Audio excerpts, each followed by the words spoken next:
Ketika ada hal-hal yang sulit dalam agama bukan berarti disuruh kita give up, bukan. Tapi disuruh kita untuk terus berusaha, jangan menyerah. Karena emang gak akan berhasil sekali, maksudnya kayak gitu. Kalau kalian pengen istiqomah sekali, gak akan berhasil. Coba lagi, gagal, ulangi lagi, terus saja. Sampai benar-benar sampai di level istiqomah. Kayak dulu kalau misalnya kita suka ngabisin waktu yang agak-agak kurang berkualitas sih, kayak main game gitu. Awal-awal main game kan langsung baru pertama main udah kalah ya. Terus nyoba lagi naik level kalah, nyoba lagi level 2 menang, level 3. Sampai akhirnya kita bisa tuntasin tuh game. Ini kenapa dalam urusan kayak gitu kita entertain, kita bisa begitu istiqomah, komitmen banget, kekeh gitu. Nah dalam agama, dalam kebaikan, gak usah ngomongin istilah agama deh, dalam kebaikan aja. Kalau kita bisa kekeh, kita bisa, pokoknya saya pengen banget jadi orang yang istiqomah dalam kebaikan-kebaikan. Maksud Allah, coba lagi. Gak berhasil, coba lagi. Gagal dikit, coba lagi. Melendoi, coba lagi. Terus aja coba. Ini istiqomah teman-teman. Sampai Nabi aja beruban. Artinya Nabi itu mikir banget pengen istiqomah. Kayak misalnya saya catat beberapa kebiasaan kita. Kayak misalnya pas lagi reunian gitu ya. Ketemu dengan muatan teh. Kalau ketemu sama dia terus jadi pengen balikan gitu kan ya. Apalagi kalau pas ketemu tuh jadi kayak teringat, dia pakai baju yang dulu kita pas udahan dia pakai baju itu loh. Jadi kayak flashback, langsung balik lagi ke cerita-cerita dulu kita pernah jalan ke sini, dulu kita pernah seru-seruan, kita pernah gila-gilaan bareng, kita pernah apa segala macam gitu kan ya. Kayak hilang akal berdua, terus jalan kayak orang mabuk gitu di tengah jalan, tengah malam, terus teriak-teriak, terus marah-marah di bawah hujan gitu. Apa maunya kamu? Enggak, aku cuma pengen kamu. Udah rame gitu-gitu. Terus jadi kegoda nih pengen balikan. Nah istiqomah adalah pokoknya saya udah azam, bertekad saya gak akan balikan kecuali dengan cara halal. Itu istiqomah tuh. Dia kayak ngasih harapan lagi gitu. Mulai akun lo apa sih, gue pengen nge-follow. Mulai ada cari-cari harapan, ngasih-ngasih harapan gitu. Mulai caper-caperan, mulai basa-basi lagi. Ada sinyal-sinyal pengen balikan. Tapi kita tahu dia gak mau serius. Arti serius dia gak pengen halal, cuman pengen seru-seruannya doang.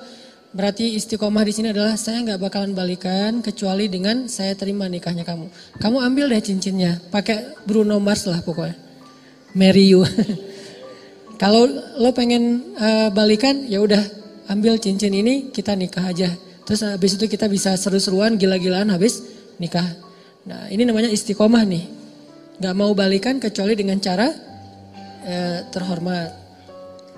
Terus kayak lagi punya duit, ngelihat ada teman kita kayak bedah plastik gitu, apa bibirnya pengen disuntik, jadi lebih tebal misalnya kan ya, kan lebih keren, lebih seksi gitu. Gue berapa sih kalau mau pengen nebelin bibir? Oh cuman 7 juta. Wah gue ada nih uang hadiah ulang tahun gue dari nyokap misalnya 5 juta, terus dari ayahnya 5 juta, 10 juta nih. Bisa nih kayaknya gue suntik-suntik bibir biar lebih tebal gitu, kayak siapalah gitu, gak usah disebut namanya. Nah ini kan godaan ya. Kita bisa tapi gak boleh, itu kan godaan banget tuh. Kalau pengen tapi gak bisa, ini gak terlalu ngegoda sih. Pengen dan mampu itu godaan banget tuh. Pengen tapi gak mampu, ya sabar aja. Gue sabar orangnya, kenapa? Gak bisa juga, gak mampu gitu. Tapi kalau bisa, mampu, kayaknya udah gak ada masalah. Kita masih nahan, berarti istiqomah insya Allah. Jalan nih, duitnya sih nipis tapi jalan bareng teman-teman. Lihat Onitsuka gitu kan ya, wah nih modelnya warnanya gua banget nih. Misalnya dia senang warna-warna tanah gitu, warnanya, ini coklat nih Onitsuka, terus lagi ngetren gitu kan, anak-anak SMA pada pakai, teman-teman sekelas pada pakai. Semuanya Onitsuka, kecuali saya sendiri yang masih pakai apa gitu kan ya. Yang lain pada Onitsuka pengen beli, tapi nggak ada cash, nggak cukup juga duitnya, harus nyicil. Jangan deh, tabung dulu sampai bisa beli tanpa harus nyicil misalnya. Ini orang istiqomah. Dia punya prinsip. Tapi prinsip itu berlaku untuk dirinya. Nggak dia paksain untuk orang lain. Karena ketika prinsip hanya dipaksakan kepada orang lain, dia tuh jadi orang yang nggak nyaman buat orang lain, udah nggak asik lagi. Kalau prinsip itu dia paksain buat dirinya, ke orang lain dia lebih kayak tadi tuh toleran, dia paham, mengerti pengertian ke orang lain, semua orang berproses. Itu dia tetap orang soleh dan asik. Orang jadi nggak asik tuh kan gara-gara memaksakan prinsip ke orang lain ya. Padahal dia sendiri juga belum kayak gitu. Nah, jangan maksain, tapi kita contohin, kita bikin itu sesuatu yang buat dia aku pengen lo kayak kamu, orangnya tuh gak kegoda walaupun di antara teman-teman yang pada misalnya lagi naik gunung gitu. Udah lama dia udah berhenti ngerokok nih. Pas kali-kalinya lagi pengen ke gunung, dingin, yang lain pada udah coba aja sebatang. Enggak lah, gue mah daripada ngerokok mending gue permen aja deh gitu misalnya. Ini istiqomah kan, dia udah komitmen gak bakalan ngerokok lagi karena kata dokter itu gak sehat untuk dia. Dia pernah sampai masuk rumah sakit gara-gara itu. Udah dia azam, dia bertekad gue berhenti ngerokok. Teman-temannya semuanya ngerokok, dia gak akan nyalahin orang lain. Kalau lain ngerokok enggak. Yang penting saya udah gak lagi sekarang. Soalnya dia mungkin pakai bahasa-bahasa yang lebih santai lah. Kata dokter udah gak boleh soalnya gue ada kayak paru-paru gitu. Nah ini orang yang istiqomah tetap asik. Jangan sampai kita sok istiqomah gak asik pula. Istiqomah belum, gak asiknya ya. Kenapa? Karena kita juga belum punya prinsip hidup, tapi maksain orang tuh harus berprinsip. Ini gak enak banget nih. Toh Nabi aja kayak tadi tuh, beliau punya standar ideal banget, tapi ke orang lain gak pakai standar itu. Jadi Nabi itu punya 2 standar loh, standar diri sama standar orang lain. Kalau standar diri sendiri, yang saya sering share, sholat qobliyah zuhur itu 4 rakaat, itu standarnya Nabi. Tapi begitu sholat qobliyah zuhurnya depan orang lain, pakai standar orang. 2 rakaat aja deh yang ringan. Standar Nabi, tahajud itu 1 rakaat 5 juz. 5 juz 1 rakaat. Tapi kalau sholatnya bareng dengan orang lain, bacanya yang ringan-ringan aja deh. Al-Muluk aja dibagi 2 misalnya. Sesekali doang Al-Muluk dibaca 1 utuh, 1 rakaat. Kenapa? Karena Nabi itu orangnya soleh, asik. Solehnya ke diri, ke orang lain asik. Bukan ngebiarin ya, tapi gak maksain. Bukan ngebiarin tapi gak maksa. Apalagi bukan cuma gak maksa, kadang-kadang belagu lah gitu. Merasa udah paling keren sendiri gitu di antara teman-temannya. Padahal dulu dia juga berproses. Ini istiqomah teman-teman. Yuk kita belajar satu hal aja dulu. Coba kita latih. Bisa gak kita komitmen dengan satu program kita nih. Saya tahun 2018 pengen program misalnya berat badan gak boleh lebih dari, kalau saya karena tingginya sekian misalnya berat badan sebutlah maksimal 65. Idealnya sih 60. Kalau udah lebih 60 berarti saya udah gak istiqomah. Push up. Minimal sehari push up 50 kali. Bisa gak istiqomah dan dawam? Istiqomahnya apa? Makan gak boleh lebih dari jam 7 malam misalnya. Malam sebelum tidur minum air hangat. Atau malam jam 9 itu paling telat minum air hangat. Karena katanya ya, bukan saya juga gak ngerti. Katanya kalau minum air hangat itu membakar lemak, gak tahu sih. Atau treadmill, lari, sepeda seminggu 2 kali misalnya. Terus pull up minimal sekali pull up itu 5 kali deh. Kalau gak mau banyak-banyak 5 kali. Latih terus. Nah dawam dan istiqomah dengan pantangan-pantangan. Dawamin programnya, istiqomah dengan pantangannya. Gak boleh kebanyakan gula, gak boleh kebanyakan soda. Mulai belajar minum kopi sedikit gula sampai minum kopi gak pakai gula. Terus juga gak pakai soda. Yang soda-soda mulai ditinggalkan. Terus lama-lama mulai dawamin air putih, makan makanan yang sehat, pola hidup, tidur yang cukup. Semua ini adalah istiqomah dan dawam. Satu hal aja, pokoknya saya pengen ikut sunnah yang kayaknya kece nih. Apa? Six pack. 2019 harus jadi nih badan. Terus latihan, nggak mungkin kan six pack tapi yang lain nggak kebentuk ya. Yang namanya six pack insya Allah kebentuklah semuanya, puncaknya di perut. Kalau nggak six pack minimal 3 lah. 3 juga udah cukup. Atau kalau nggak 3 juga minimal nggak offset lah. rata gitu ya nih. Bisa rata aja udah keren banget tuh. 2018 gue pengen rata. Mungkin badannya tuh gak sekeren Adi Rai, tapi minimal bisa dibilang otot gitu. Nah ini jalanin, dawamin programnya, istiqomahin pantangan-pantangannya. Satu hal aja. Kalau mau ngomongin hal-hal yang sifatnya sunnah tapi kece gitu. Kalau mau sunnah yang lebih bold dan gak usah diomongin ke orang lain, pokoknya 2018 gue pengen hafal 5 juz. Ini bold ya, bukan yang lebih entertain. Buat sendiri aja, pengen 5 juz. Gak usah diumum-umumin, gak usah posting 2018 5 juz. Ngapain diposting? Ya kayak gitu-gitu. Kalau yang mau diposting banyak main, banyak manfaat, gak apa-apa posting. Kan gak ada riak juga kan? Wah main riak, gak apa-apa kalau main riak Maya. Tapi kalau saya posting banyak tilawah, banyak salawat, agak-agak gimana gitu. Karena saya ngerasa belum banyak tilawahnya. Masa saya tilawah misalnya sekali sejuz sehari, bilang banyak. Sementara guru saya, anggota dewan di Jakarta tuh sehari 10 juz. Dan itu dari sejak kelas 6 SD udah kayak gitu. Sehari 10 juz, murajaah hafalannya. Berarti 3 hari khatam, 3 hari khatam. Beliau baru boleh bikin tagline banyak tilawah. Dah kita baru 1 juz gak usah bikin banyak tilawah. Udah aja yang realistis lah, banyak main tapi jangan banyak dosa. Karena kalau main riak gak masalah, gak akan menggugurkan pahala main ya. Ustaz, jangan riak tuh dengan main. Emang pahala gitu. Kalau niatnya untuk dakwah mungkin pahala. Tapi setidaknya aman lah dibandingkan ibadah. Coba 2018 saya pengen 5 juz. 5 juz itu setahun. Jangan dikejar sebulan. Gak bakalan jadi tuh. Kecuali kita benar-benar fokus tinggal di pesantren yang hafal Quran. Kayak gak ngapa-ngapain. Kalau normalnya mah untuk kita lebih realistis setahun deh 5 juz. Mumpung saya masih 19 tahun nih. Target nikah 24 tahun, ada 6 tahun kan? 6 tahun, setahun 5 juz. Jadi tuh, akad nikah, Qul a'udzu birabbin nas. Wah gitu doang.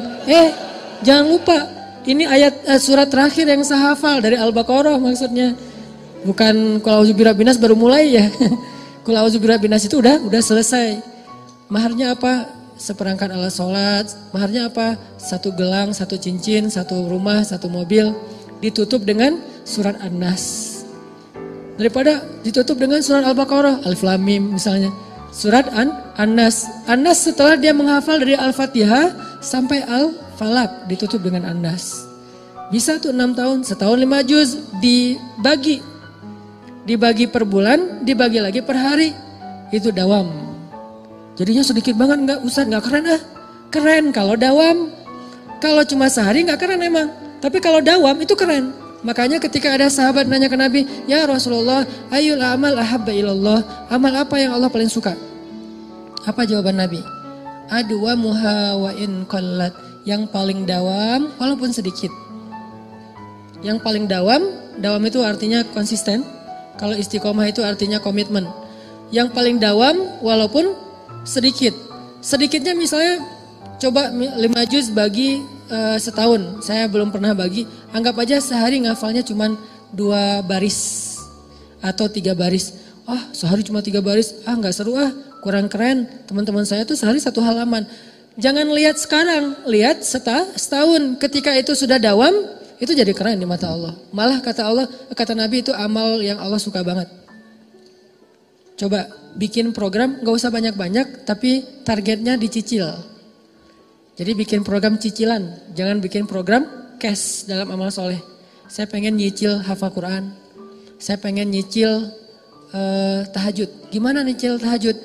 Mulai dari target saya tahun ini tahajudnya lengkap 11 rakaat, dimulai dari jam 3. Nyicilnya dari jam 4:04. Kan azan jam 4 misalnya 30, ada waktu 15 menit. Salat tahajud apa Ustaz? Witir dulu 1 rakaat.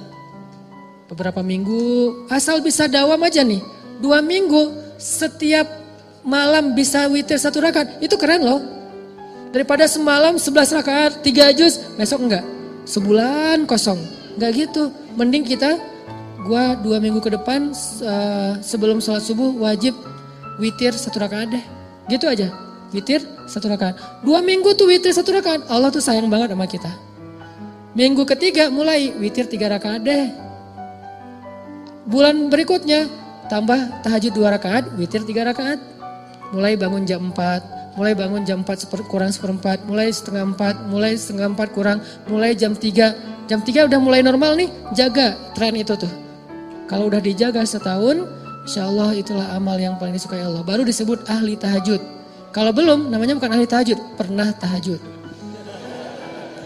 Pernah tahajud, pernah tilawah 1 juz ya, pernah puasa Senin Kamis, pernah sedekah, pernah doang. Pahala sih, cuman nanti di akhirat nggak digolongkan dalam golongan itu. Kan di akhirat itu ada golongan ya. Yauma idzi yasdurun nas ashtatan. Ashtatan itu artinya kelompok-kelompok.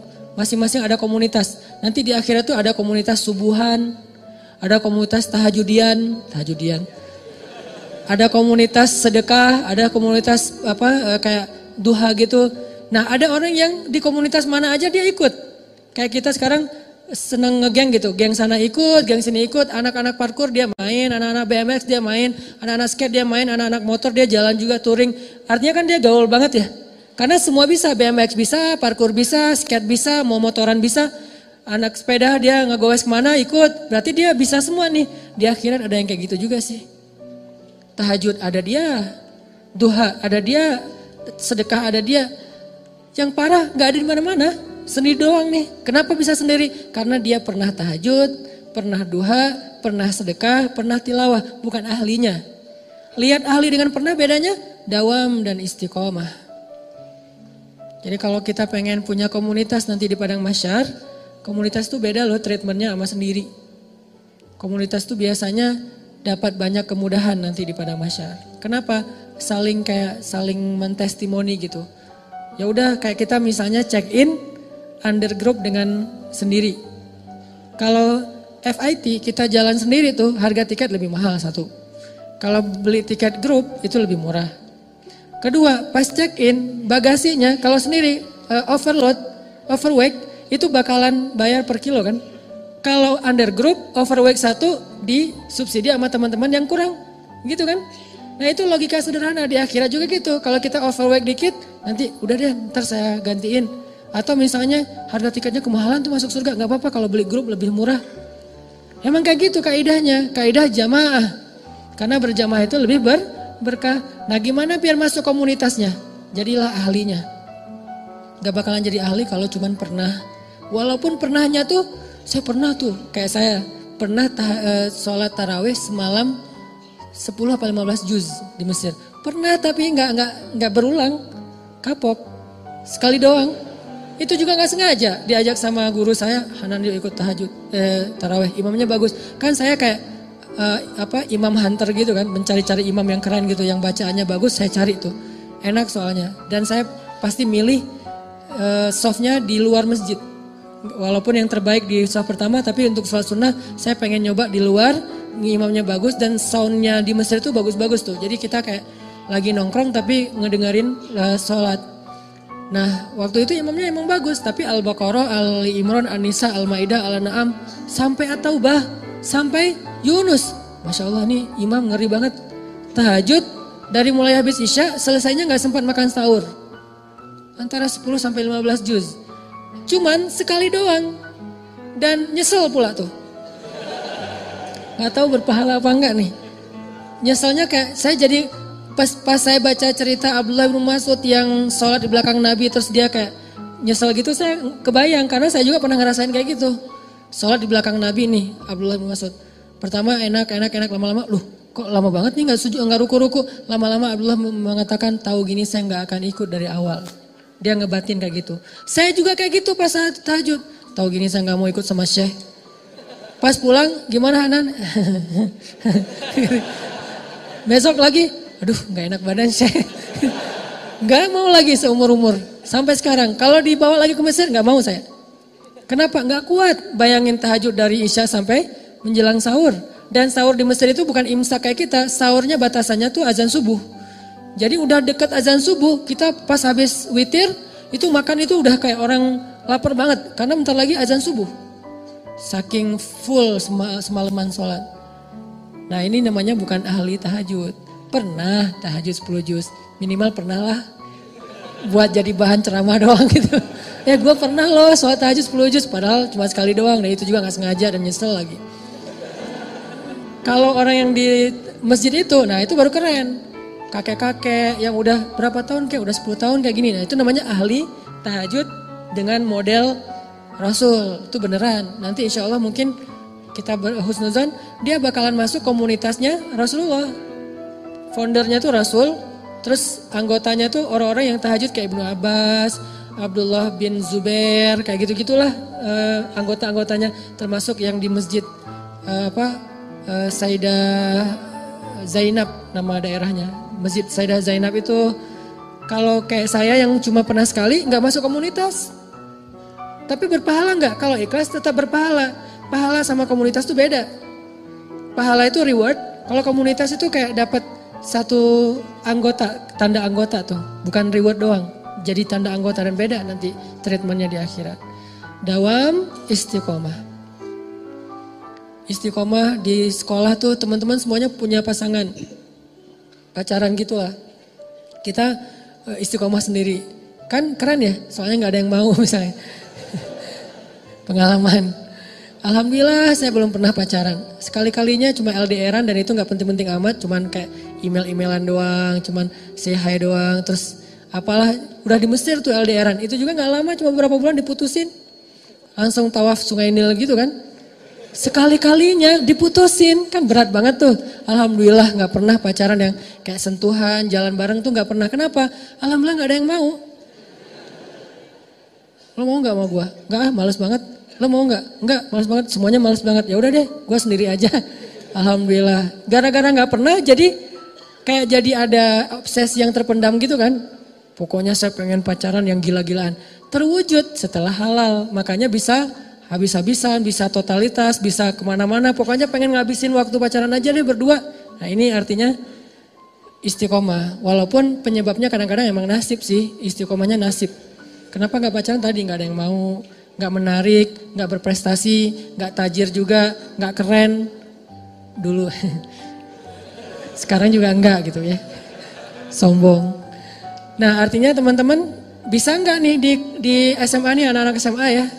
Apalagi yang masih SMA. Teman-teman yang lain tuh kayak semuanya pada punya pasangan gitu. Kalau misalnya pas liburan sekolah jalan kemana. Terus di bangkunya ada nama dia masing-masing ditulis di bangku gitu. Kita bangku kosong gitu kan ya. Rapi banget bangkunya. Gak ada tulisan siapa-siapa gitu. Nah ini namanya istiqomah. La tahzan. Jangan khawatir kalau kita istiqomah. Kenapa? Orang yang istiqomah itu kan identiknya kadang-kadang dia kayak kesepian ya. Sendiri, gak punya temen. Terutama ketika dia hidup di lingkungan yang lain pada seru-seruan. Dia sendiri yang gak seru. Akhirnya kayak gak dilibatin. La tahzan kalau kita ngerasa sendiri. Kenapa? Nahnu awliya'ukum fil hayati dunya wa fil akhirah. Kata Allah, kami akan nemenin kamu. Kami, bukan saya, kami. Siapa kami? Allah dan para malaikat. Cuman kita gak ngelihat doang. Tapi sebetulnya kita tuh punya geng. Ketika kita istiqomah itu kalau kita ngerasa gara-gara istiqomah jadi sendiri. La tahzan, jangan khawatir. La tahzan, jangan berkecil hati. La tahzan, jangan sedih. Nahnu awliya'ukum fil hayati dunya. Kami temenin kamu di dunia. Dan nanti kami temenin kamu di akhirat. Allah yang janjiin bakalan nemenin kita. Tanpa niat kita ngejauhin orang lain ya. Orang yang ngejauhin kita gak ada pengen ngejauhin orang. Kalau kita yang pengen ngejauhin orang lain, itu beda babnya. Itu kesannya kita kayak eksklusif gitu, gak boleh. Tapi kalau orang yang ngejauhin kita gara-gara gak bisa diajak happy-happyan, seru-seruan kayak gitu. La tahzan, jangan sedih. Nahnu awliya'ukum. Kami akan nemenin kalian kata Allah di dalam Al-Quran.